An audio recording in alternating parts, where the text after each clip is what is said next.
Okay, I am at the end, so I'm going to continue through the last couple of holes I have. Just pull, stitch, and then go through this last one, and we're gonna pull. Okay, so got all of these stitches, as you can see. Gonna have your chain a little long, because you gotta put it in a needle, I would say. A few inches, right? Cut it. Then you're gonna pull it through. You're gonna take your stitching needle and you're gonna thread it. And then you're just gonna weave in the ends, that's all. I mean, I'm sure you've done this before.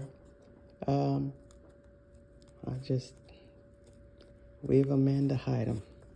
That's it. Do it the way you want to do it.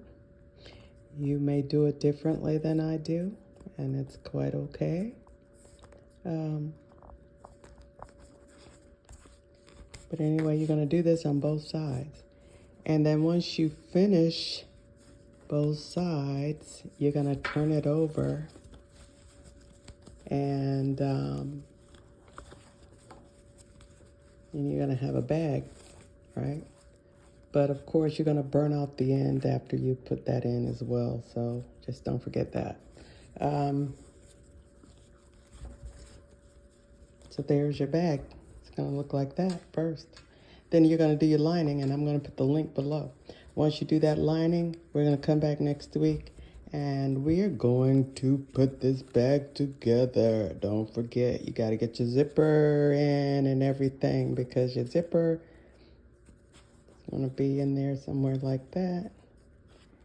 Like so, like that. You can put your name tag on it or whatever you do. And it's going to be so cute. Talk to you later, fellow crocheters. Ask me questions if you need to.